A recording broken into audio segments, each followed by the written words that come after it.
ছোট কাকি বৌদিকে খুঁজতে গুদাম ঘরে চলে এসেছে। আমি বৌদির সাথে আছি। কাঠের ফাঁক দিয়ে দেখতে পেলাম ছোট কাকি এদিক ওদিক বৌদিকে খুঁজে। তারপর বৌদিকে না দেখে বেরিয়ে গেল। ছোট কাকির পায়ের আওয়াজ মিলিয়ে গেল। বৌদি বলল, দেখেছ ঠাকুরপো, আর একটু হলে ধরা পড়ে গেছিলাম। ধরা পড়লে কি কেলেঙ্কারি হতো বুঝতে পারছ? সত্যি বলতে আমিও ভীষণ ভয় পেয়ে গেছিলাম। কিন্তু বৌদিকে অভয় দিয়ে বললাম, কি যে বলো না বৌদি। যে জায়গায় আমরা দুজন আছি, কাকিমা কেন, কাকিমার বাপ আসলেও আমাদের কখনো খুঁজে পেত না। এখন তুমি তাড়াতাড়ি বাড়ি ফিরে যাও, আমি কিছুক্ষণ পরে আসছি। বৌদি কাপড় আর চুল ঠিক করে গুদাম ঘর থেকে বেরিয়ে গেল। বৌদির চলে যাওয়ার পর গুদাম ঘরটা আরেকটু ভালো করে পর্যবেক্ষণ করলাম। রান্নার কাঠের পাশাপাশি অনেক পুরাতন জিনিস আছে এই গুদাম ঘরে। একটা ভাঙ্গা খাটও দেখতে পেলাম। গুদাম ঘরের এক কোণায় পড়ে আছে। খাটটা মাটিতে নামিয়ে কন্ডিশন দেখার চেষ্টা করলাম। খাটের কন্ডিশন ভালো না, তবে কাজ চালানোর মতো ঠিকঠাক আছে। আমি ঠিক করে ফেললাম এই গুদাম ঘরেই মাকে নিয়ে এসে মনের বাসনা মিটাব। আজ ছোট কাকির নাকের ডগায় বৌদিকে কাজ করে দিলাম, অথচ ছোট কাকি বুঝতেও পারল না।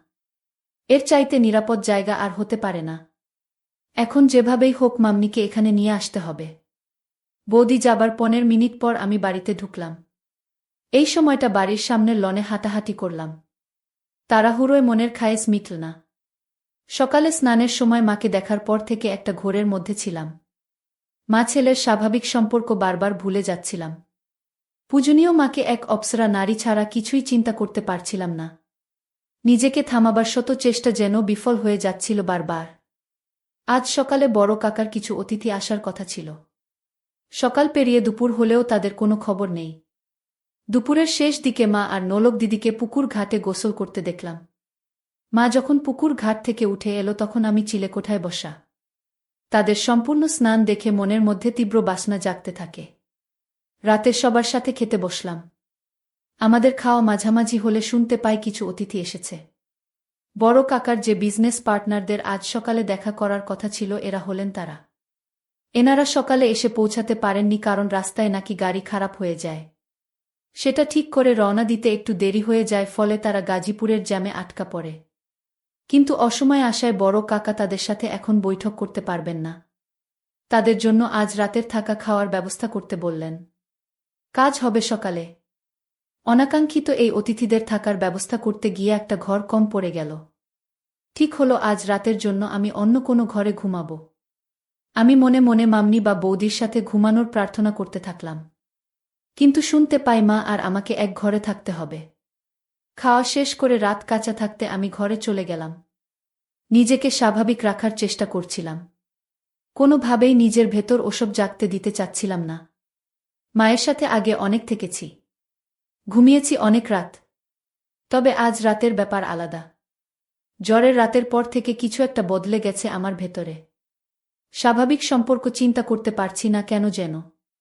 মা হাতের কাজ শেষ করে ঘণ্টা খানেক পর ঘরে আসো। আমি মোবাইল ঘাঁটছিলাম। মা এসে কাপড় নিয়ে বাথরুমে চলে গেল। কিছুক্ষণ পর একটা নতুন শাড়ি পরে বের হলো। মায়ের রূপ দেখে আমার নিজের উপর নিয়ন্ত্রণ রাখা আরও কঠিন হয়ে পড়ে। নিজের ভেতরের এক পাশবিক পুরুষসত্তা জেগে উঠতে থাকে। সে সত্তা মায়ের রূপের মধু আমার চোখ দিয়ে নিংড়ে নিতে থাকে। সন্তান সত্তা আর পুরুষ সত্তার ভেতর এক যুদ্ধ চলতে থাকে। আমার হাতে মোবাইল দেখে মা বলল, রাত জেগে আর মোবাইলে ঘাঁটিস না। ঘুমিয়ে পড়ো। নতুন শাড়িতে মাকে অসম্ভব সুন্দরী লাগছিল। কিন্তু এ সময়ে শাড়ি বদলানোর কারণ বুঝতে না পেরে মাকে প্রশ্ন করি, এ সময় শাড়ি বদলাতে গেলে যে? আর বলিস না, তোর বড় কাকি থালা বাসন ধুতে গিয়ে শাড়িতে তরকারি ফেলে দিল। ওই শাড়ি তো আর পরে থাকতে পারি না। এই শাড়িতে তোমাকে অনেক সুন্দর লাগছে মা। ওমা, তাই নাকি? এটা তো অনেক পুরাতন শাড়ি।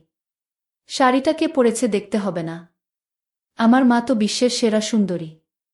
তোমাকে সব কাপড়েই সুন্দর লাগে কি? মা পাশে এসে বসল। আজ হঠাৎ মাকে এত সুন্দরী লাগছে কেন?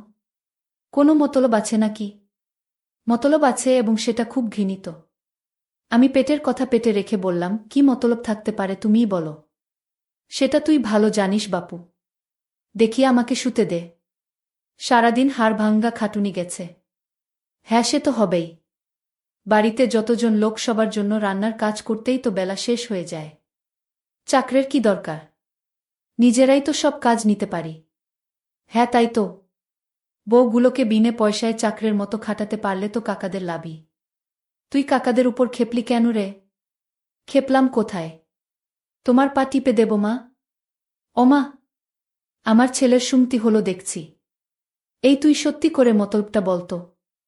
আহ মা, তুমি তখন থেকে কি মতলব মতলব শুরু করলে বলো তো? বলা নেই কওয়া নেই আমাকে সুন্দরী বলছিস, হুট করে আমার সেবা করতে চাচ্ছিস। ব্যাপারটা কি? ব্যাপার কিছু না। আমি জ্বরে পড়লে তুমি সেবা করেছিলে, সেখানে তোমার কি মতলব ছিল বলো শুনি? ওমা, মতলব থাকবে কেন? তুই আমার ছেলে, তোর অসুখে সেবা করব না আমি? তুই ছাড়া আমার আর আপন কে আছে? আমিও তো তাই বলছি। তুমি ছাড়া আমার আর আপন কে আছে? তোমাকে যে অসম্ভব ভালোবাসি। মা ইমোশনাল হয়ে পড়ে আমার কথা শুনে আমাকে ধরে কাঁদতে শুরু করে। মায়ের ছোঁয়া পেয়ে এ সময় পরাজিত হয় আমার সন্তান সত্তা। তখন আমি এক অন্য আমি হয়ে যাই। তীব্র লালসায় মাকে ধরি। কিছুক্ষণ পর মা আমাকে ছেড়ে দিয়ে আমার কপালে গালে হামি দিতে থাকে। মায়ের চোখে কান্নার জল। আমি হাত দিয়ে মায়ের চোখের পানি মুছে দেই। মাকে বলি, তোমার জন্য আমি আছি মা। তোমার কোনো ভয় নেই, কোনো দুঃখ নেই। তোমার সব চাওয়া পাওয়া আমি পূরণ করে দেব। মা হাসার চেষ্টা করে বলল, আমার ছেলে দেখি বড় হয়ে গেছে। মায়ের দুঃখ কষ্ট বুঝতে শিখেছে। কিন্তু আমার কোনো ভয় নেই, দুঃখও নেই। আর নতুন করে চাওয়া পাওয়ারই বা কি থাকতে পারে?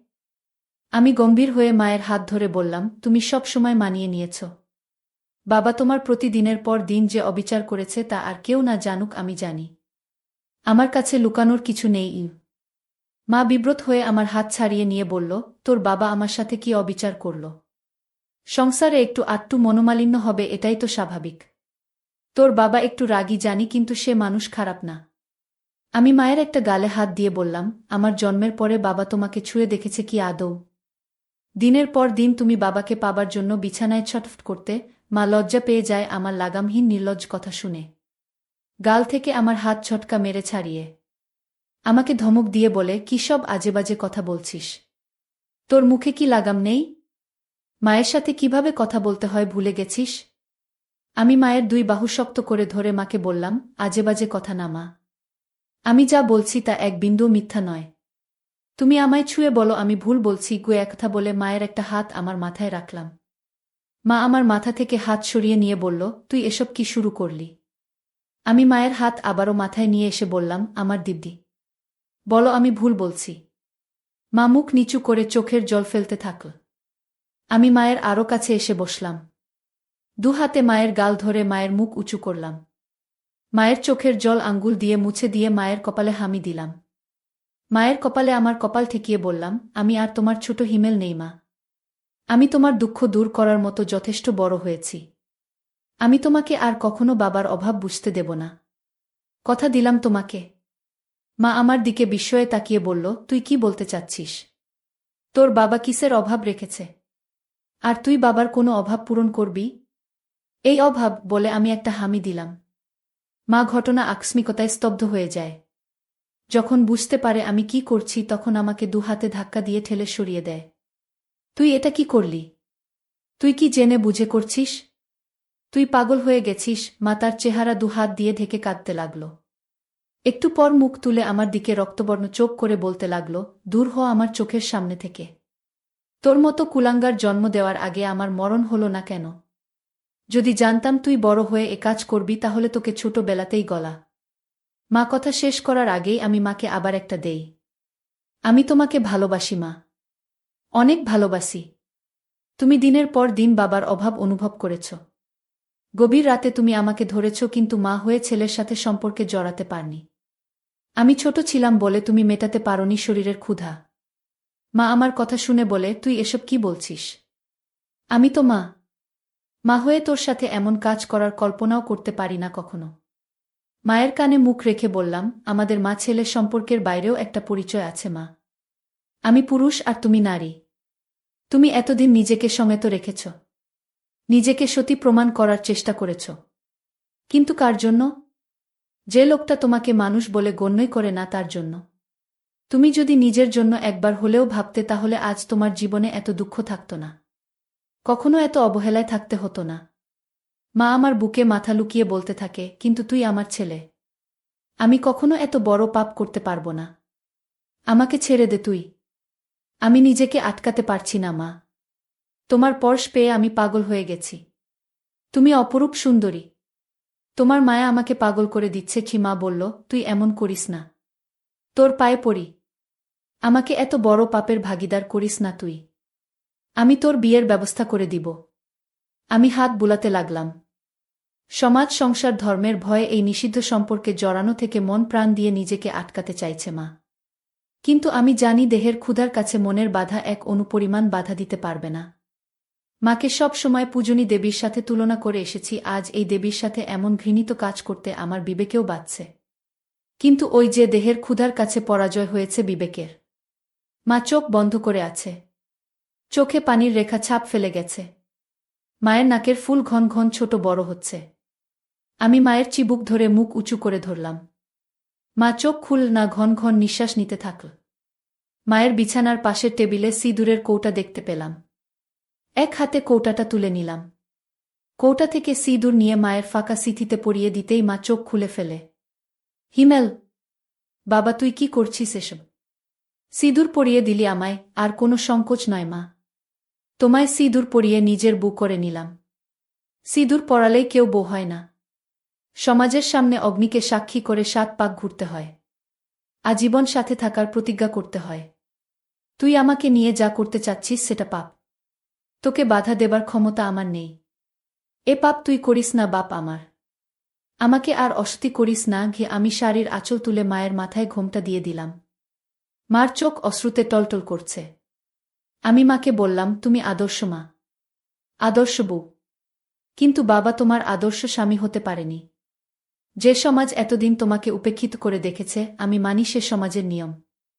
ঘরে জ্বলতে থাকা মাটির প্রদীপটা মেঝেতে রাখলাম। মাকে বিছানা থেকে নামিয়ে হাত ধরে প্রদীপের চারপাশে 7 পাক ঘুরলাম। তারপর আমার গলা থেকে সোনার চেনটা খুলে মায়ের গলায় পরিয়ে দিলাম। প্রদীপ হাতে তুলে নিয়ে তার শিখার উপর হাত রেখে বললাম, এই অগ্নিশপথ নিয়ে বলছি, আমি আদর্শ ছেলের মতো তোমাকে সব দুঃখ কষ্ট থেকে দূরে সরিয়ে রাখব। তোমার উপর কোনো অবিচার হতে দেব না। আমি আজ থেকে তোমাকে আমার সহধর্মিনীর মর্যাদা দিলাম। এর পর মাকে বললাম, অগ্নিকে সাক্ষী করে 7 পাক ঘুরেছি, মঙ্গলসূত্র পরিয়ে দিয়েছি। এবার আর কোনো দ্বিধা নয় মা। শাস্ত্রমতে তুমি আজ থেকে আমার বিয়ে করাবো। মায়ের চোখ বেয়ে জল গড়ে পড়তে থাকল। নিজের বিবেকের সাথে মা এখনো সন্ধি করতে পারছে না। আবার ভালোবাসার কাঙ্গালিনী মায়ের প্রতি আমার ভালোবাসাকে ফেলেও দিতে পারছে না। তারপর আমাদের মাঝে শুরু হলো আদিম যুদ্ধ। চেয়ে দেখি মায়ের চেহারায় পরিতৃপ্তির ছাপ। আমি মাকে জিজ্ঞাসা করলাম, কেমন লাগলো মা? মা আমার দিকে ক্ষণিক তাকিয়ে মুখ ঘুরিয়ে নেই। মা মুখ ঘুরিয়ে ফুপিয়ে কেঁদে ওঠে। তারপর, আমি কি করলাম? হায় ভগবান! আমার সর্বনাশ হয়ে গেল। নিজের পেটের ছেলের কাছে ক্ষণিকের সুখের জন্য নিজেকে বেচে দিলাম। ভগবান, আমাকে ক্ষমা করো বলে আমার দিকে পিঠ ফিরে কাঁদতে থাকে। আমি ছোটবেলা থেকেই আমার কাকুকে খুব পছন্দ করতাম এবং আমি আমার মা বাবার চেয়েও তার খুব কাছের ছিলাম। ধীরে ধীরে আমি বড় হতে লাগলাম এবং আমার আর আমার কাকুর মধ্যে বন্ধুত্ব গভীর হতে লাগল। এই সময় আমি আমার নতুন যৌবনে প্রবেশ করেছি এবং একজন পুরুষ এবং একজন নারীর মধ্যে সম্পর্কের বিষয়ে আমার বন্ধুদের কাছ থেকে নতুন নতুন কথা শুনছি। আমার কাকুর সাথে আমার বন্ধুত্ব এতটাই গভীর ছিল যে আমি কাকুর সাথে সব কথা শেয়ার করতাম। তার সাথে কথা বলে অনেক স্বস্তি পেতাম। তারপর এক রাতে মা বাবা বাড়িতে ছিল না। তখন কাকুর খুব মাথা ব্যথা করছিল। কাকু আমাকে বললেন, সাদিয়া একটু চা বানিয়ে আমার ঘরে নিয়ে এসো। আমি তাড়াতাড়ি চা বানিয়ে কাকুর রুমে গেলাম। কাকুর চা পাশের টেবিলে রাখতে বললেন। চা টেবিলে রাখলাম এবং যখন ফিরে যেতে লাগলাম তখন কাকু আমাকে ধরে ফেললেন এবং বললেন, আজ বাড়িতে কেউ নেই। তোমার রুমে ভয় লাগবে, তাই আজ আমার কাছে শুয়ে পড়ো। আমি তোমাকে একটা ভিডিও দেখাবো। কাকু আমাকে তার বিছানায় শুতে বললেন। আমি কাকুর বিছানায় শুয়ে পড়লাম। কাকু আমাকে ভিডিও দেখাতে লাগলেন। সেই ভিডিও দেখার পর আমি হঠাৎ অস্বস্তি বোধ করতে লাগলাম। তারপর কাকু আমাকে বললেন, চলো আমরাও দুজনে মিলে। হ্যালো বন্ধুরা, স্বাগতম। আমি তোমাদের সবার কাছে আর একটি রোমান্টিক গল্প নিয়ে এসেছি। তোমাদের এই গল্পটা খুব ভালো লাগবে। আমার নাম সাদিয়া এবং আমার বয়স 15 বছর। আমি মাত্র ক্লাস 10 পাশ করেছি।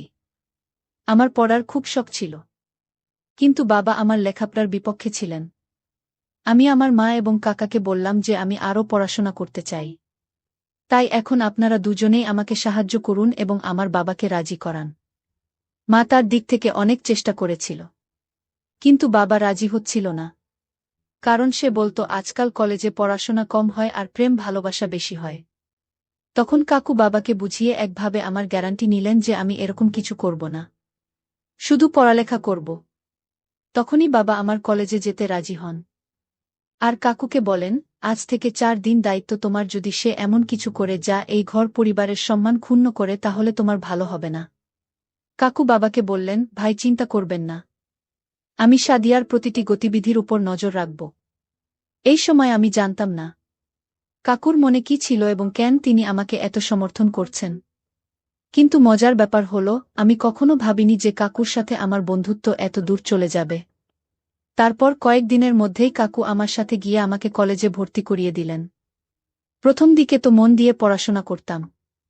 কলেজে কারো সাথে বেশি ফ্রি হতাম না এবং কলেজে যা কিছু হতো রাতে বাড়িতে এসে কাকুকে বলতাম। কাকু আমার সাথে খুব ফ্রি হতে শুরু করেছিলেন এবং আমি অনুভব করতাম যে তিনি আমার দিকে খুব অদ্ভুতভাবে দেখতেন। কারণ আমার কাকিমা গ্রামে থাকতেন এবং আমার কাকু কাজের জন্য আমাদের বাড়িতে থাকতেন। তারপরে কলেজে আমার একটি মেয়ের সাথে বন্ধুত্ব হয়। তার সাথে বন্ধুত্ব করার পর আমার জীবন বদলে যেতে শুরু করে। কারণ এই বন্ধুটি আমাকে বলেছিল যে আমার এনগেজমেন্ট হয়ে গেছে। একদিন সে আমাকে তার বাগদত্তার সাথে পরিচয় করিয়ে দিল। আমার বন্ধু আমাকে বলল যে আমাদের বিয়ে ঠিক হয়ে গেছে। তাই আমরা দুজনেই একে অপরের সাথে সব সীমা অতিক্রম করেছি এবং এখন আমাদের মধ্যে কোনো পর্দা নেই। এরপর আমি আমার বন্ধুর কাছ থেকে সবকিছু জানার চেষ্টা করতাম।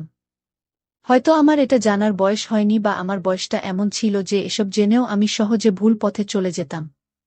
কিন্তু তারপর সেই ঘটনাই ঘটতে থাকে। আমিও সেই সব বিষয়ে আগ্রহী হতে লাগলাম। কোনো ছেলের সাথে আমার বন্ধুত্ব ছিল না। তাই আমি যখনই এসব ভাবতাম তখনই কাকুর চিন্তা আমার মাথায় নিজে নিজেই চলে আসত। তারপর আমি মনটা ঝেড়ে ফেলে মনে মনে বলতাম, সাদিয়া এসব কি হাস্যকর কথা ভাবছ। উনি তো আমার কাকু। কিন্তু তারপর আমার কাকুর কথা ও আচরণ ও আমার এই ভাবনাগুলোকে উৎসাহিত করতে থাকে। কিন্তু কাকুর মনের কথা আমি তখনও জানতে পারিনি। মাঝে মাঝে এমন ভাবতাম সেও হয়তো আমার সম্পর্কে একই কথা ভাবছে। কিন্তু মাঝে মাঝে তার মনোভাব আমার উপর খুব কঠোর হয়ে যেত। এবং তিনি আমাকে মনে করিয়ে দিতেন যে তোমার বাবা খুব কঠোর এবং তুমি যদি কোনো ভুল করো তবে তিনি তোমার পাশাপাশি আমার অবস্থা খারাপ করে দেবে। তার কথাগুলো শুনে নিজেকে সামলে নিতাম। কিন্তু বলা হয় যৌবন অন্ধ। যৌবন এমন হয় যেন শীতকালের আগুন জ্বলছে আর হাতটা সেকে নিলাম, ঠিক তেমন। কলেজে গেলেই আবার ওখানে সেসব কথা শুনতে পেতাম।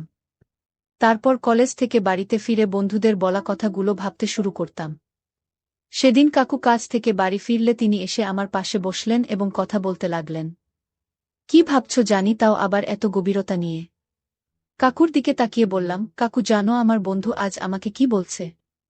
প্রতিবারের মতো আজও আমি আমার মনের কথা কাকুর সাথে শেয়ার করতে লাগলাম। ছোটবেলা থেকেই আমার একটা অভ্যেস ছিল যে আমি কাকুকে সব খুলে বলতাম, সেটা যেমনি কথা হোক না কেন। তারপর কাকু আমার দিকে উপর থেকে নিচ পর্যন্ত তাকিয়ে বললেন, হ্যাঁ বলো, তুমি কি বলতে চাও? তোমার বন্ধু তোমাকে কি বলেছে? আমি তাকে বললাম, আমার বন্ধু আমাকে বলেছিল ইন্টারনেটে অনেক ধরনের ভিডিও আছে, যেসব ভিডিওতে সব ধরনের তথ্য পাওয়া যায়। তাই আমি বলছি যে তোমার একটি মোবাইল আছে এবং তাতে নেট প্যাকেজও আছে। তুমিও নিশ্চয়ই সেই ভিডিওটি দেখেছ। তাহলে কেন আমরা দুজনে একসাথে ভিডিওটি দেখি না এবং উপভোগ করি না? আমি মুখটা কাকুর কানের কাছে নিয়ে এসে ফিসফিস করে একথা বলতেই তিনি বিস্ফারিত চোখে আমার দিকে তাকাতে লাগলেন। আমার মনে হলো সে আমাকে একটা ভালো বকা দেবে। কিন্তু তারপর হঠাৎ তিনি আমার দিকে মনোযোগ দিয়ে তাকালেন এবং সম্ভবত তার মনের মধ্যে কিছু সিদ্ধান্ত নিলেন এবং তারপর তিনি হাসলেন এবং আমার সাথে ফিসফিস করে কথা বলতে শুরু করলেন। তোর বাবার সামনে এমন কথা বলিস না, নইলে তোর বাবা শুধু তোর অবস্থাই খারাপ করবে না, তোর সাথে আমাকেও ঘর থেকে বের করে দেবে। কারণ আমি তোর দায়িত্ব নিয়েছি। তখন আমার থাকার সমস্যা হয়ে যাবে। বাকি রইল ভিডিও দেখার কথা। ভিডিওটি দেখার জন্য তুমি রাতে আমার রুমে আসতে পারো। আমি তোমাকে সব ধরনের ভিডিও দেখিয়ে দিব। কাকুর চোখে একটা উজ্জ্বল দুষ্টুমি ছিল, যা আমি এই মুহূর্তে বুঝতে পারিনি। এরপর কাকু তার রুমে চলে গেলেন এবং আমি পড়াশোনা করতে লাগলাম এবং আগত সময়ের কথা ভাবতে লাগলাম। এখন আমার মন বইয়ের প্রতি আগ্রহী ছিল না এবং আমি ভাবতে লাগলাম রাতে কি হবে। কিন্তু পড়াশোনা করাটাও খুব জরুরি, কারণ কাকু পড়াশোনার ব্যাপারে খুব কড়া এবং আমাকে বলতেন তোমার পড়াশোনা আগে আর বাকি মজা পড়ে, এবং তিনি বলতেন তুমি যদি পড়ালেখায় ভালো হয় তাহলে তোমার বাবা বুঝবেন এবং তোমার স্বাধীনতার দরজা তোমার জন্য খোলা থাকবে। তার বক্তব্য আমার কাছেও একেবারে সঠিক মনে হতো। তাই আমি আমার মন থেকে সমস্ত কিছু মুছে ফেলে পুরনো একাগ্রতার সাথে আমার কলেজের কাজ করতে লাগলাম এবং যত তাড়াতাড়ি সম্ভব সমস্ত কাজ শেষ করলাম। রাত যত ঘনিয়ে আসছিল আমার হৃদয়ে উথাল পাথাল হচ্ছিল। তারপর সব কাজ শেষ হলে রাতে শান্তিতে কাকুর রুমে গেলাম। রুমে গিয়ে দেখি কাকু মেয়েদের পত্রিকা দেখছিলেন। আমাকে দেখামাত্র তিনি হাসতে শুরু করলেন এবং পত্রিকাটি লুকিয়ে ফেললেন। শীতের মৌসুম চলছিল এবং ঠান্ডা দিন দিন বেড়েই চলেছে। আজ রাতে খুব ঠান্ডা ছিল, তাই আমি গিয়ে কাকুর বিছানায় ঢুকে তার কাছে গিয়ে বসলাম এবং তাকে বললাম, এখন তাড়াতাড়ি ভিডিওটা দেখাও, না হলে বাবার আসার সময় হয়ে যাবে। তারপর আর সময় নষ্ট না করে কাকু আমাকে ভিডিও দেখাতে লাগলেন। ভিডিওটি দেখার সাথে সাথে আমি আমার ভিতরে কিছু পরিবর্তন অনুভব করতে শুরু করি। কিন্তু কাকতালীয়ভাবে আমরা মাত্র কয়েকটি ভিডিও দেখেছিলাম। যখন বাবা আমাদের রুমে আসলো এবং সে আসার সাথে সাথে আমার সাথে কথা বলা শুরু করল। এত রাতে কাকুর ঘরে কি করছো? যাও তোমার রুমে যাও। বাবা খুব কড়া প্রকৃতির ছিল এবং আমি তাকে বেশ ভয় পেতাম। তাই বাবা যখনই কথাটা কঠোরভাবে বলল, আমি সব ভুলে দ্রুত আমার রুমে চলে আসলাম।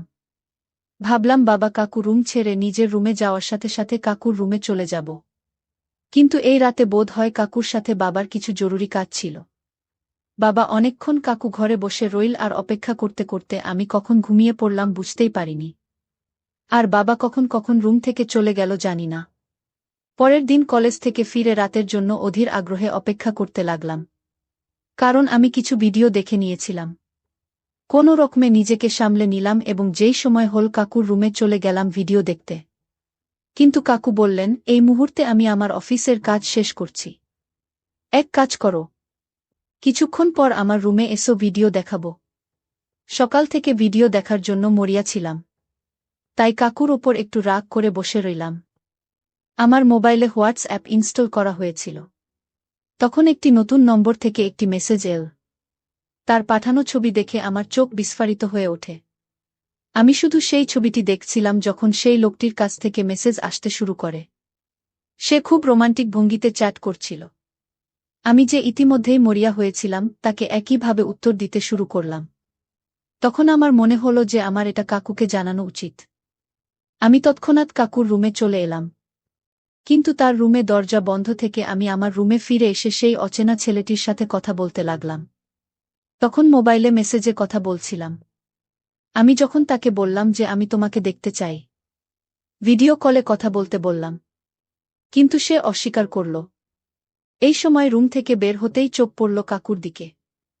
এ সময় তিনি তার ঘর থেকে বের হয়ে ছাদের সিঁড়ি দিয়ে উঠছিলেন এবং তার হাতে একটি মোবাইল ছিল। রাতের এই সময়ে তিনি কেন সাথে যাচ্ছেন তা ভাবলাম। রাত তখন 12টা।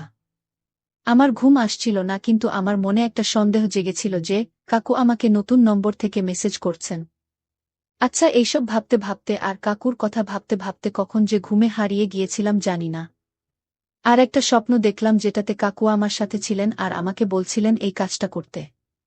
তখনই আমার চোখ খুলে গেল। সকাল সকাল দেখি কাকুর মেজাজ খুব ভালো ছিল। তিনি হাসছিলেন এবং আমার সাথে কথা বলছিলেন। এর আগে আমি পায়ে হেঁটে কলেজে যেতাম, কিন্তু সেদিন কাকু বলল, আজ তোকে আমার ভাই কলেজে নিয়ে যাবে। তাই আমিও তার সাথে গেলাম। কলেজ শেষ হয়ে গেট থেকে বেরোতেই দেখি কাকু আমার জন্য অপেক্ষা করছিলেন। আমি আজ খুব খারাপ ছিলাম, কারণ আমার বন্ধু আমার উপর রাগ করেছিল, কারণ আমাদের মধ্যে ঝগড়া হয়েছিল। পথে কাকু আমার মন খারাপের কারণ জিজ্ঞেস করলে আমি বললাম যে আমার বন্ধুর সাথে আমার ঝগড়া হয়েছে, আমার মুড খুব খারাপ। তখন কাকু বলল, আমাকে তোমার মুড ভালো করতে দাও, এবং কাকু একটা বিরিয়ানির দোকানে বাইক থামালো। তিনি জানতেন যে আমি বিরিয়ানি পছন্দ করি। তারপর আমরা দুজনেই সেখানে বিরিয়ানি খেলাম এবং কোল্ড ড্রিঙ্কস পান করলাম। কাকু সেখানেও আমার সাথে হাসি মজা করছিল। এরপর কাকুর সঙ্গে বাড়ি ফিরে এলাম। সেদিন আমার মা আর বাবা বাড়িতে ছিলেন না। বোধ হয় কোনো আত্মীয়ের বিয়েতে গিয়েছিলেন। তাই কাকু আমাকে জিজ্ঞেস করলেন যে, তুমি আমাকে সেই ভিডিওটি আর দেখার কথা বললে না তো? তখন আমি তাকে বললাম যে আমি এটি আগেই দেখে নিয়েছি। কাকু হঠাৎ চমকে আমার দিকে তাকাতে লাগলেন। আর বললেন, কেমন করে দেখলে? তোমার তো শুধু হোয়াটসঅ্যাপ আছে। কড়া গলায় জিজ্ঞেস করলেন। আমি তাকে বললাম যে আমি একটি নতুন বন্ধু বানিয়েছি, সে পাঠিয়েছিল। আমি রাতে এসেছিলাম তোমাকে বলতে, কিন্তু কাকু তুমি ঘুমোচ্ছিলে। এই কথা শুনে কাকু গভীর চিন্তায় হারিয়ে যায় এবং বলে, তুমি এখন যাও, জামা কাপড় চেঞ্জ করে। আমি আমার রুমে গেলাম। লাঞ্চে ফিরে এসে দেখি কাকু আমার মোবাইলে কিছু খুঁজছেন। আমাকে ওর দিকে যেতে দেখে কাকু আমার মোবাইলটা টেবিলে রাখল। তারপর দুজনে একসাথে মিলে খাবার খেলাম। খাওয়ার সময় যখনই আমি কাকুর দিকে তাকাতাম, আমার মনে হতো তিনি আমার দিকে অদ্ভুত চোখে তাকিয়ে আছেন। আমার মনে হলো সে আমাকে কিছু বলতে চাইছে কিন্তু বলতে পারছে না। মনে মনে ভাবতে লাগলাম, কাকু বলেই ফেলো, আমি তোমাকে মানা করব না। তখন আমার চোখ কাকুর মুখ থেকে সরে গিয়ে আমার মোবাইলে পড়ে। কারণ আমি তখনও সেই অচেনা ছেলেটির মেসেজের অপেক্ষায় ছিলাম। সে তখন ও আমাকে মেসেজ করেনি। আর কাকু কিছু বলতে যাচ্ছিলেন। তখন আমি মোবাইলটা তুলে নিজেই সেই নম্বরে মেসেজ করতে লাগলাম। কিন্তু কাকু আমার হাত থেকে মোবাইলটা ছিনিয়ে নেয়। আমি ভেবেছিলাম সে হয়তো ঈর্ষা করছে। তখন কাকু বললেন, সাদিয়া, খাওয়ার সময় মোবাইল ব্যবহার করা মোটেও ভালো না। তাই মোবাইলটা দাও। এই বলে সে আমার মোবাইলটা নিজের কাছে রাখল। আমি তাড়াতাড়ি খাওয়া শেষ করে কাকুকে বললাম, এবার তো আমার মোবাইলটা আমাকে ফিরিয়ে দাও। কাকু বলল, আমি তোমাকে দিয়ে দেব, এখন তুমি একটা কাজ করো। বাসনপত্র জড়ো করে রেখে আমার ঘরে এসো। আমি খুশি হলাম যে আজ হয়তো ঈর্ষা থেকে কাকু আমার ইচ্ছা অবশ্যই পূরণ করবেন। আমিও তাই করলাম। দ্রুত বাসনপত্র সংগ্রহ করলাম এবং তারপর আমার কলেজের কাজ শেষ করলাম। রাত 11 বাজতে আমি কাকুর রুমে এসে তাকে বলতে লাগলাম, এখন আমার মোবাইলটা দাও। আমার সেই বন্ধুর সাথে কথা বলবো। কাকু বললেন, আমার খুব মাথা ব্যথা হচ্ছে। যাও, আগে আমার জন্য সুন্দর চা বানিয়ে দাও। কিছুক্ষণ পর চা বানাতে গেলাম। চা বানানোর পর রুমে এসে চা টেবিলে রেখে চলে যেতেই তখন কাকু আমার হাত ধরে বললেন, তুমি আজ রাতে আমার রুমে থাকো। আমি নির্বাক চোখে তার দিকে তাকাতে লাগলাম। কারণ আজ রাতে সেই ছেলেটির সাথে ভিডিও কলে কথা বলার ছিল। আমি ইচ্ছা করেই কাকুকে বলেছিলাম যে আমি আমার রুমে যাব এবং তার হাত থেকে আমার হাত ছাড়িয়ে নিয়ে যেতে লাগলাম।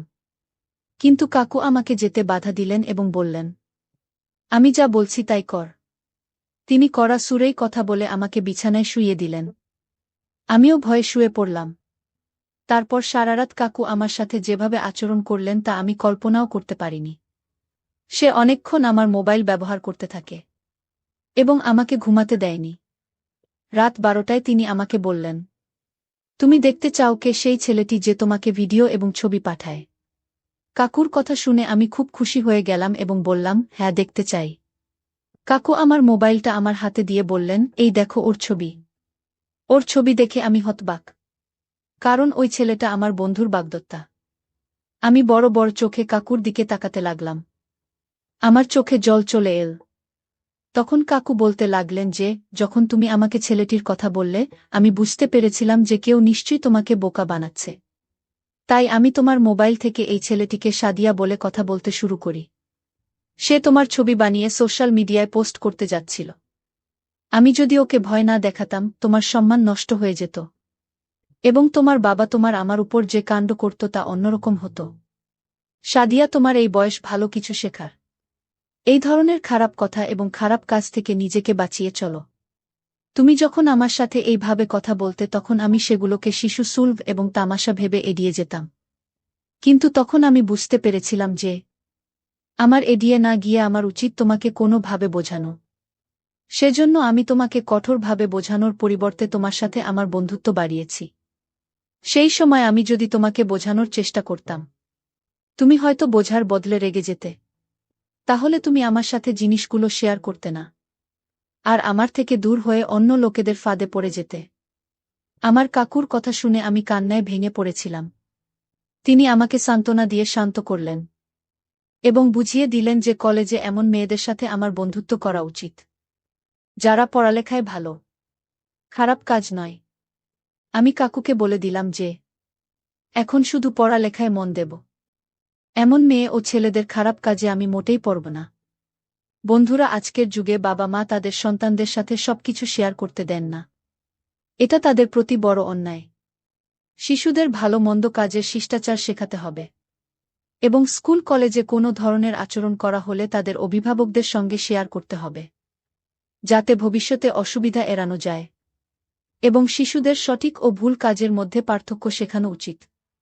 তার প্রতিটি পদক্ষেপ পর্যবেক্ষণ করা উচিত, যাতে তার এবং তার পরিবারের সম্মান সাদিয়ার মতো নিরাপদ থাকে। গল্পটি সমাপ্ত হল। বন্ধুরা, গল্পটি তোমাদের কেমন লাগলো অবশ্যই কমেন্টের মাধ্যমে জানাবে। আমি তোমাদের সকলের কমেন্টের উত্তর দেওয়ার চেষ্টা করব। গল্পটি ভালো লেগে থাকলে অবশ্যই একটা লাইক দিবে, যাতে আমি চ্যানেলটাকে এগিয়ে নিয়ে যেতে পারি। আর চ্যানেলে নতুন হয়ে থাকলে চ্যানেলটি সাবস্ক্রাইব করে বেল আইকনটি প্রেস করে নিবে, যাতে পরবর্তী গল্প সবার আগে আপনার কাছে পৌঁছায়। দেখা হচ্ছে পরবর্তী গল্পের আসরে। ভিডিওটি দেখার জন্য তোমাদের অসংখ্য ধন্যবাদ। ওগো আমার গুলুমুলু বন্ধুরা, কেমন আছো তোমরা? নিশ্চয়ই তোমরা খুব ভালো আছো। তোমাদেরকে মজা দেওয়ার জন্য আবারও নতুন একটি গল্প নিয়ে আইলাম। আজকের গল্পটি খুবই মজাদার হতে চলেছে। আমি শিওর বলতে পারি গল্পটি শেষ পর্যন্ত শুনলে তোমাদের দাঁড়িয়ে যাইব। তাই ভিডিওটা শুরু থেকে শেষ পর্যন্ত দেখার অনুরোধ রইল। তাহলে কথা না বাড়িয়ে এবার আসল ঘটনা আসি। আমার নাম সজীব, 17 বছর বয়স। পুরান ঢাকার সূত্রাপুর এলাকার মটের গলিতে থাহি। আমার জীবনে একজন মাত্র মানুষ, আর তিনি হচ্ছেন আমার মা। আমার বাবা নেই। আমার যখন 4 বছর তখন আমার বাবা মারা গেছে। আমার কথা ভেবে মা আর বিয়ে করেনি। যাই হোক, আমার মায়ের পরিচয় দেই। 38 বয়সী আমার মা একজন স্কুল শিক্ষিকা। তাও যেমন তেমন নয়, বাংলাদেশের খুব পরিচিত একটা English medium school and college স্কলাস্টিকার শিক্ষিকা আমার মা। আমার মা প্রচণ্ড স্মার্ট একজন নারী। সব কাজে সে পারদর্শী। আমিও ওই কলেজেই পড়ি। মা একসাথে বাসার ও কলেজের সকল দায়িত্ব সামলাচ্ছে সফলতার সাথে। পৃথিবীতে আমার কাছে আমার মার চেয়ে সৌন্দর্যময় নারী আর একটাও নেই। আমি কখনো মাকে বাজে নজরে দেখিনি, কিন্তু মার যতটাই প্রকাশক সৌন্দর্য, তাতেই বলছি মার চেয়ে বেশি মার কেউ পাবে না। গত সপ্তাহে মার কাছে সব মিলিয়ে 4টি প্রপোজাল এসেছে বিয়ের। কিন্তু মা সবাইকে একই কথা বলে যে আমার ভালোবাসা আমাদের মা ছেলের বাইরে কেউ ভাগ পাবে না। আমি মার ভালোবাসায় পাগল, আর আমরা কেউ কাউকে ছাড়া বাঁচতেই পারি না। এমন কোনো বিষয় নেই যা আমি মাকে বলতাম না। আমি ছোট থেকেই খুব শার্প। ক্লাস 1-এ ভর্তি হবার পর আমরা মা ছেলে কর্তৃপক্ষ ছাড়া কেউ জানে না। কখনো আমরাও এমন আচরণ করি না যে কেউ বুঝবে। যদিও এটা মা আর আমি প্ল্যান করে করেছি, কারণ আমাদের খুব মজা লাগত। মাকে এখনো দেখতে 20-21 বয়সী মনে হয়। মা সব সময় 3 পিচ পরে। তবে তা হাতা কাটা বা ফুল হাতা এক এক সময় এক এক রকম, তবে খুব টাইট নয়। এতেই মাকে দেখে যে কোন পুরুষ পাগল হতে বাধ্য। মা প্রতিদিন আমাকে নিজেই গাড়িতে করে কলেজে নিয়ে যায়। আমাদের একটা হোয়াইট স্কোডা গাড়ি আছে, সেটা মা নিজেই ড্রাইভ করে। মা বাসায় কাজ করার সময় সাধারণত ওড়না কোমরে বেঁধে কাজ করে। আমাদের ঘটনা শুরু হয় ছিমছাম ভাবে এবং পুরো প্রাকৃতিক উপায়ে এবং অ্যাক্সিডেন্টালি। একদিন আমি একটা অঙ্ক বুঝার জন্য মার রুমে ঢুকলাম। রুমে ঢুকেই আমি ও মা সামনাসামনি, ও দুজনেই অবাক হইয়া গেলাম। কারণ মা মাত্র গোসল করে বের হইয়াছে, আর শুধু টাওয়াল পরা ছিল। আমি কয়েক সেকেন্ড কোনো কথা বলতে পারিনি। চোখ মার উপর থেকে সরছে না, কিন্তু লজ্জা পেয়ে মার চিৎকারে আমিও একটা চিৎকার দিয়ে বেরিয়ে আসি। এসে বাহিরের দরজার পাশে দাঁড়িয়ে বলি, শরিমা, আমি একটা অঙ্ক বুঝতে এসেছিলাম, পরে বুঝে নিব। এই বলে আমি আমার রুমে গিয়ে খাটে বসতেই মার দেখা এই পলকে সৌন্দর্য চোখ থেকে সরাতে পারছি না। হঠাৎ বুকটা ধড়ফড় করছে। চোখ পড়ল প্যান্টের দিকে। আমি ভয় পেয়ে গেলাম। দেখি প্যান্ট ফুলে ঢোল হইয়া আছে। আমার মন ভাঙচুর হইয়া যাচ্ছে মাকে এমন আবেদনময়ী রূপে দেখে। কখন যে ঘুমিয়ে গেলাম বলতেই পারি না। ঘুম ভাঙতে দেখি তখন সন্ধে হইয়া গেছে। উঠে ফ্রেশ হইয়া বের হলাম রুম থেকে। সামনে মা পড়ে গেল। ড্রয়িং রুমে বসে টিভি দেখছে আর সবজি কাটছে। আমায় দেখে হাতে ইশারায় পাশে বসতে কইল। আমি বসলাম। মা একটা হাতাকাটা ব্রাউন সালোয়ার কামিজ পরা ছিল। সুন্দর লাগছে, কিন্তু মার চেহারা দেখে মনটা ভেঙে গেল। আমার মাকে নিয়ে কি সব বাজে চিন্তা করেছি আমি, ছি। হঠাৎ মার ধাক্কায় জ্ঞান ফিরল। কি হলো বাবা? কি ভাবছিস চুপ করে? না আম্মু কিছু না। তোর জন্য বিরিয়ানি রান্না করেছি। আয় খাবি চল। মা একদম স্বাভাবিক হইয়া আছে। হয়তো নিজেও লজ্জা ঢাকছে। আজ আমায় খাইয়ে দিবে মা? মা আমার দিকে এক পলক অপরূপ দৃষ্টি করে চেয়ে কইল, আয় কাছে আয়। আমি হাত বাড়ালাম কিন্তু মা আমাকে অবাক করে দিয়ে হাত ধরে কাছে নিয়ে তার কোলে থাইয়ে বসিয়ে দিল। আমি বুঝতে পারছি না হঠাৎ এমন কেন করল। কারণ বড় হইয়াছি বলে হয়তো এতদিন এমন কোলে নেয়নি। এজন্য অবাক লাগছে। মা কইল, জানিস বাবা, তোকে নিয়ে আমার অনেক স্বপ্ন। জানি মা, আমি বড় মানুষ হইয়া দেখাব। তুই বুঝছিস না। আমি চাই না তুই টাকা পয়সা কামানোর জন্য জীবন পানসে করিস। মানে? মানে হলো কখনো টাকার পিছনে না ছুটে খুশি থাকতে চেষ্টা করবি। টাকা এমনি আসবে। ও আচ্ছা। মা আমাকে খাইয়ে দিল। এমন মার প্রতি রাতে কি নাকি ভেবেছি আমি, ছি। ভেবেই খারাপ লাগছে। আমরা যে যার রুমে গেলাম ঘুমাতে। সারারাত নিজেকে দুষেছি আমি। 3 দিন মন খারাপ ছিল। এর মাঝে একদিন কলেজে যাওয়ার সময় মা কইল, কোনো কারণে তোর কি মন খারাপ? না মা। মা আর কিছু কইল না। পরদিন আমার ক্লাস ছিল না। মা তার কাজে চলে গিয়ে হঠাৎ ফোন করল। ওহ বাবা, গোসল করে তাড়াহুড়ায় আমার কাপড় মেলতে ভুলে গেছি। একটু নেড়ে দে প্লিজ। আচ্ছা মা। আমি মার রুমে গেলাম। গিয়ে বালতি নিয়ে ছাদে যাই। নাড়তে গিয়ে প্রথমে ছিল কামিজ, তারপর সালোয়ার। এরপরে বাকিগুলোও দেখি। দেখে আমার বুক ধড়ফড় করতে লাগে। দেখলেই বোঝা যাচ্ছে এটা নামিদামি ব্র্যান্ডের। হাতে তুলতে হাত কাঁপছিল আর কি সুন্দর ঘ্রাণ ওগুলো থেকে কি বলবো। আমি হতবিহ্বল হইয়া গেলাম। কারণ পৃথিবীতে 100 মিলিয়নে একজনের ভাগ্যক্রমে একই সাইজের হয় আর তা আমার মার ভেবেই মাথা নষ্ট হইয়া গেল। পাগল হইয়া যাব মনে হয় এমন অবস্থা। আমি কোনোমতে ওগুলো একটা সাইডে নেড়ে দিলাম যেন বাহিরে কারো চোখে না পড়ে। দৌড়ে রুমে এসে পড়ি, ইচ্ছা করছিল একটাবার কাজ করি। কিন্তু এর ভয়াবহতা বিশাল বলে নিজেকে সরিয়ে নেই। এরপর ইন্টারনেটে দেখতে লাগলাম এসব নিয়ে। দেখি অসাধারণ বিষয়। স্বামী মারা গেলে ছেলেই মায়ের দায়িত্ব নিবে এবং সব খেয়াল রাখবে, তা শারীরিক মানসিক সব হতে পারে, এটা বইতে লেখা। নারী অন্য কোনো দেহের সাথে জড়াতে না চাইলে কামবাসনা পূরণ করা সন্তানের দায়িত্ব। আমি কি করব বুঝতে পারছি না। এসব ভাবতে ভাবতে ঘুমিয়ে পড়লাম।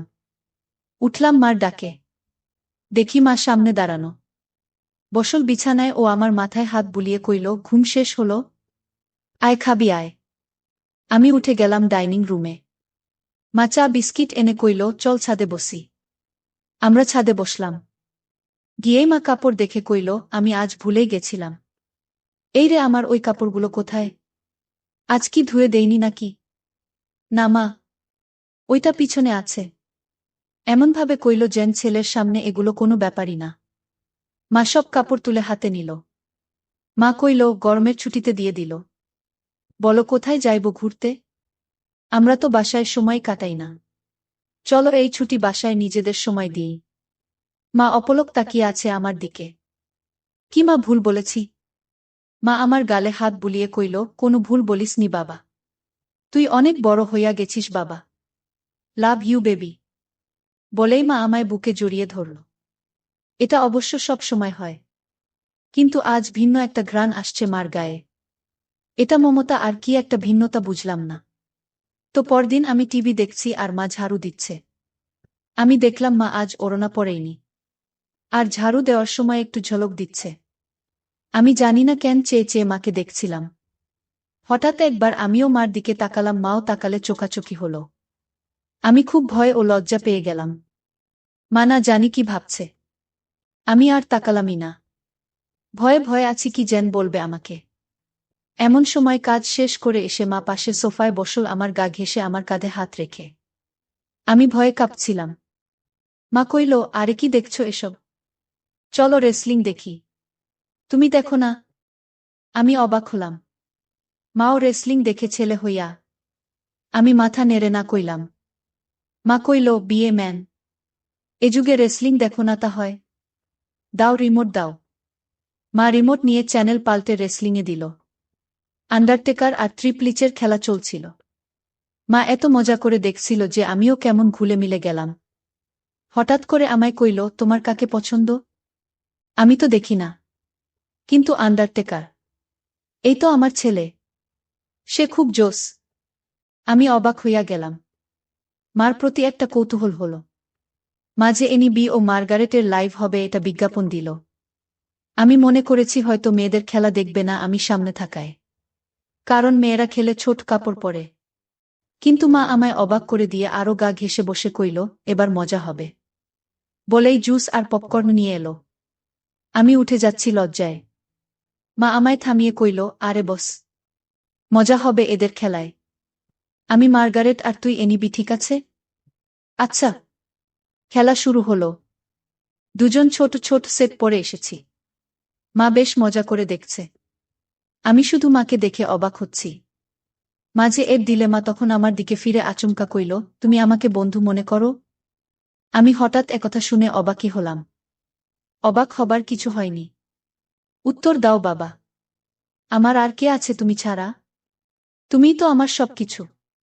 তাহলে একসাথে মায়ের সাথে ফ্রি হতে সমস্যা হচ্ছে কেন গাধা? এটা জাস্ট খেলা। আসলে ওরা ছোট কাপড় পরা, তাই মা ছেলে একসাথে এসব দেখা। এজন্য লজ্জা লাগছে। মা হাসতে হাসতে শেষ। আরে বোকা ছেলে, আমি না তোর মা? লজ্জা কিসের আমার সাথে? এগুলো অনেক আগের মূর্খ সমাজে চলত। এখন না। শোনো, আমরা মা ছেলে ছাড়া আর কেউ নেই আমাদের জীবনে। আমরা চিল করব না তো কে করবে বলো? মানে? মানে আমরা একসাথে এগুলো দেখলে কিছু হয় না। আর ছোট কাপড় পরার জন্য এমন লজ্জা? কেন, তুই পরিস না নাকি? পরি তো। আমিও তো পরি, তাতে কি হইয়াছে? এসব উল্টপাল্ট কথা বলবি না। পোশাক কখনো মানুষের স্বভাব থাকে না।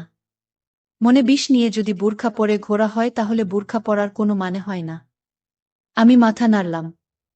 এরপর খেলা শুরু হলে দেখা শুরু হলো আমাদের। হঠাৎ মা কইল, চল বাজি হবে। আয় দেখি কে জিতে। আজ মার্গারেট জিতবে। আমিও আর লজ্জা না পেয়ে মাকে সঙ্গ দিলাম। আমরা রক্তহীন করা খেলায় শেষে আমিই জিতে গেলাম। পুরো 10,000 টাকা জিতলাম আমি, কিন্তু মা একটুও মন ভারী করল না। বাহ, বেশ টাকা আয় হলো। মাঝে মাঝে এমন হলে বড়লোক হইয়া যাব। তা তো হবেই, তবে জিতলি আমাকে কি খাওয়াবি বল? তুমি কি খেতে চাও মা? তোকে খাবো। আমাকে কিভাবে খাবে? আরে বোকা, এমনি কইলাম। আচ্ছা, আমি ঘেমে গেছি, যাই গোসল করে আসি। মা গোসল করতে গেল। আমি টিভি দেখছি। হঠাৎ শব্দ মার গলার। আমি দৌড়ে যাই মার রুমে। গিয়ে আবার অবাক হইয়া গেলাম। আজ সেদিনের মতো নয়, কিন্তু আজ মাকে সম্পূর্ণ ভিন্নতর দেখলাম। আমি হাঁ করে তাকিয়ে রয়েছি। কিরে, কি দেখিস? অবাক হইয়াছিস না? আমি মাথা নেড়ে হা বলি। কিন্তু এত টাইট যে? ও, তুই টাইটের কথা বলছিস? আমি বলছি এটা আমার অনেক আগের জামা। এই জামার বয়স তোর চেয়ে 2 বছর বেশি। কি বলছো এগুলো? ওয়াও। হ্যাঁ ওয়াও। সুন্দর না? নাকি খারাপ লাগছে? খারাপ লাগে তোমার ভূত। একদম পরি লাগে আমার মাকে। কিন্তু আসলেই অনেক দিন বলে টাইট হইয়া গেছে। কেমন যেন লাগছে। যদি কিছু মনে না করো একটা কথা বলি মা? হ্যাঁ বল। তোমাকে টাইট ড্রেসেই ভালো লাগে। কেন যে সবসময় আলখাল্লা পরে থাকো বুঝি না। মডার্ন যুগের এত উপদেশ আমাকে দাও আর নিজে সেকেলে। মনেই হয় না ইংলিশ মিডিয়ামের টিচার তুমি। আমার বদমাইশ ছেলে। আয় বুকে আয়। ইদানিং তুমি চেঞ্জ হইয়া যাচ্ছ যে। খুব আদর সোহাগ করছো যে। মা আমায় ছেড়ে দিয়ে মুখটা মলিন করে বাথরুমে চলে গেল। আমিতে ভয় পেয়ে গেলাম। কি বলতে কি বলে দিলাম। একটু পরে মা আবার আলখাল্লা পরে হাতে ওই জামাটা এনে আলমারিতে রেখে ধপাস করে বন্ধ করে নিচে কিচেনে চলে গেল। আমি কি বলব বুঝতে পারছি না। আমিও পিছনে গেলাম। কইলাম, মা রাগ করেছ? সরি মা। আর এমন বলবো না। মা কথাই বলছে না। আমি পিছনে ঘুরছি কিন্তু মা পাত্তাই দিচ্ছে না। শুধু চোখে পানি ভরে কাজ করছে। কিচেনের জিনিসে রাগ ঝাড়ছে। টেবিলে খাবার দিয়ে মা উপরে যাচ্ছে। তখনই আমি মার পায়ে পড়লাম ও কইলাম, আর কখনো এমন বলবো না মা। ক্ষমা করে দাও। কেঁদো না মা। তুমি ছাড়া আমার আর কে আছে বলো? মা কেঁদে দিয়ে আমায় জড়িয়ে ধরে কইল, আমিও তো তাই বলছি। তুই ছাড়া আমার আর কে আছে? তোকে আদর সোহাগ করব না গো, কাকে করব? তুই তো আমার সব রে পাগল। সরি, আর হবে না মা। আমি সবসময় তোকে ভালোবাসি বোকা। আর এমন বলিস না। আমাকে প্লিজ একা করে দিস না তোর বাবার মতো। না মা, আমি তোমার সব কথা শুনব ও মেনে চলব। আমারও সব কথা মানতে হবে তাহলে? মা মুচকি হেসে চোখ মুছে কইল, তাহলে ওই ড্রেস পরে এসো আর আমাকে খাইয়ে দাও। মার মুখে উজ্জ্বল হাসি। মা রুমে গিয়ে 2 মিনিটে চলে এলো ওই ড্রেস পরে। আমি কইলাম, তোমায় একদম ক্লাস 10-এর মেয়ে মনে হয় মা। যে কোনো কাপড়ে বোঝাই যায় না তোমার বয়স 38। মা মুচকি হেসে আমায় নিয়ে বসে খাওয়াল। তারপর আমরা যে যার মতে রুমে গিয়ে ঘুমালাম। এভাবে মা আর আমি আর কিছু না করে ছুটি শেষ করলাম। ছুটির পরে আমাদের কলেজে একটা সাংস্কৃতিক অনুষ্ঠান হয়। সবাই নাম দেয়। আমিও নাম দিই গানে। আমরা পারফর্ম করি, অনেকেই অনেক রকম করে। মেয়েরাও পারফর্ম করে ড্যান্সে। হঠাৎ একটা ড্যান্স চালু হয়। দেখলাম কয়েকজন মধ্যবয়সী নারী ঘোমটা দিয়ে স্টেজে উঠল। এরপর গান চালু হতেই ঘোমটা খুললে আমি আকাশ থেকে পড়লাম। মা লিডিং ড্যান্সার আর মারাত্মক লাগছে তাকে। মা একটা হলুদ শাড়ি পরেছে যা মারাঠি স্টাইলে বাঁধা ও নাভি বরাবর।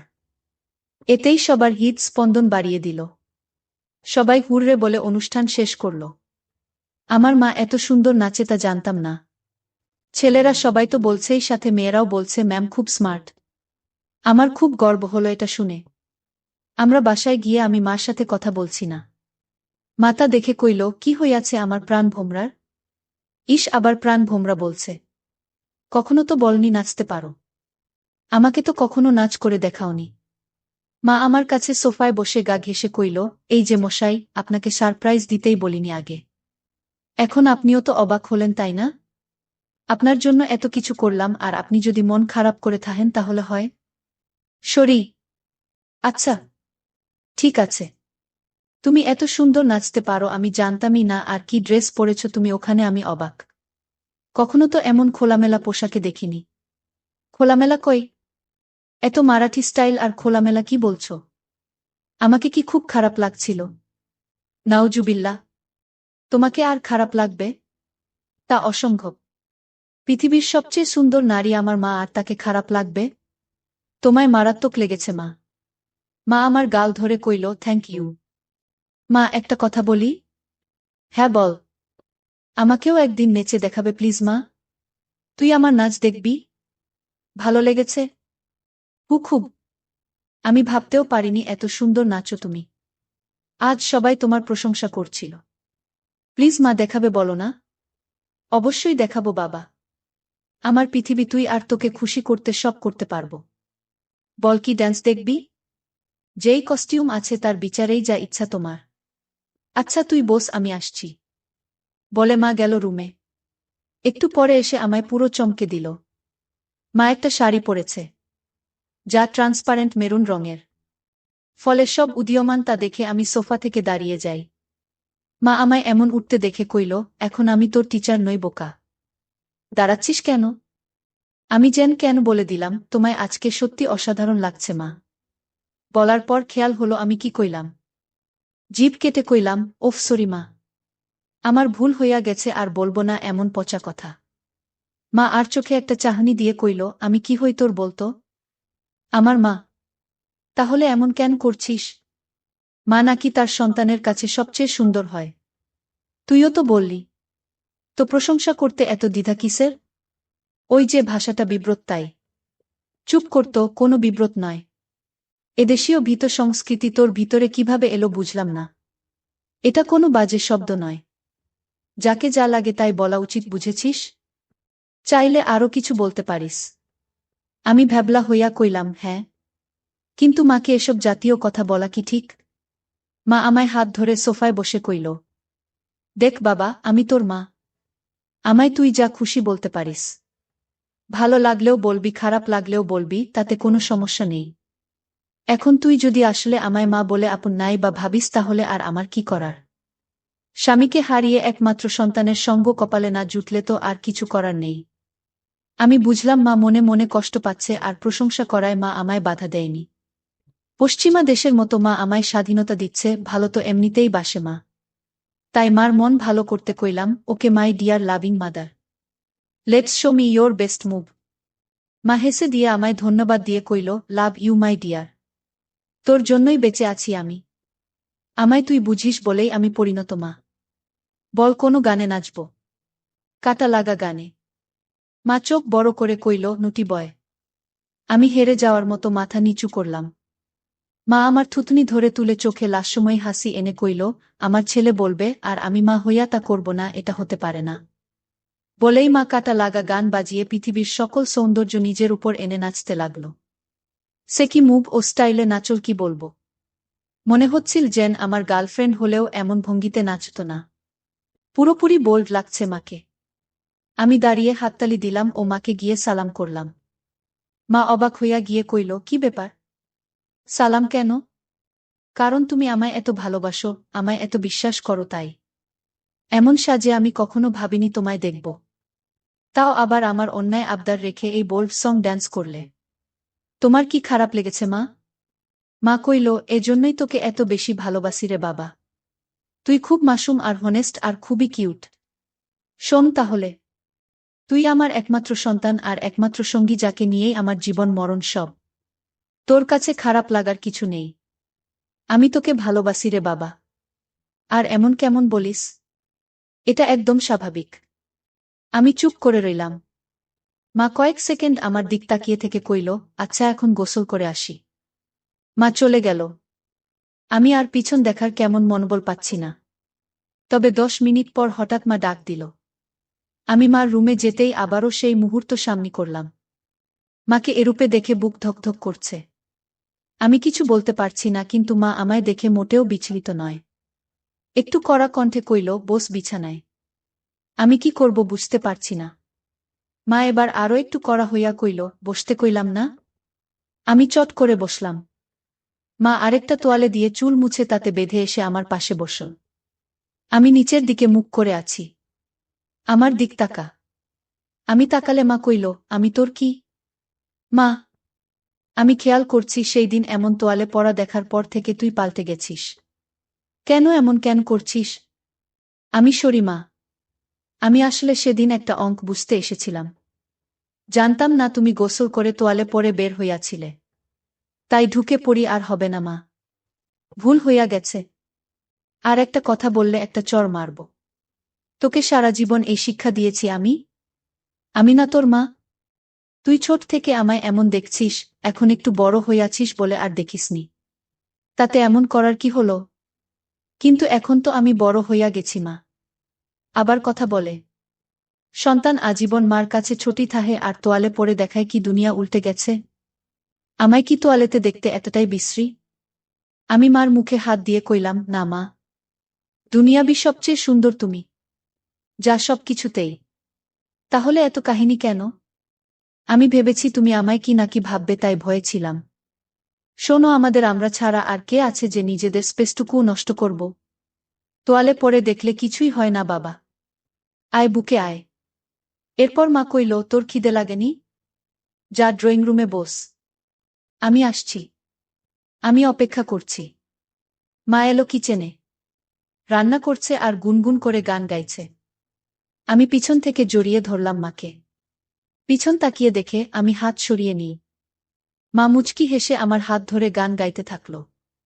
আমিও হাত দিয়ে জড়িয়ে ধরে কইলাম, কি ব্যাপার? মনে এত খুশি? আমার জীবনে এমন একটা ছেলে থাকলে খুশি হব না? বল, কি খাবি? স্যুপ? আচ্ছা যা টিভি দেখ। আমি আসছি স্যুপ নিয়ে। আমি বসে টিভি দেখছি।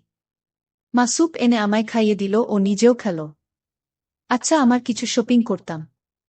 তুই থাক একটু বাসায়। আমি চলে আসব তাড়াতাড়ি। মা শপিং করতে চলে গেল। এলো অনেকগুলো ব্যাগ নিয়ে। সব নিয়ে সোজা রুমে রেখে এলো। কি কিনলে? এমনি কিছু জিনিস। মা এড়িয়ে গেল। বুঝলাম হয়তো নিজের কাপড় কিনেছে, তা তো আর ছেলেকে দেখানো যায় না।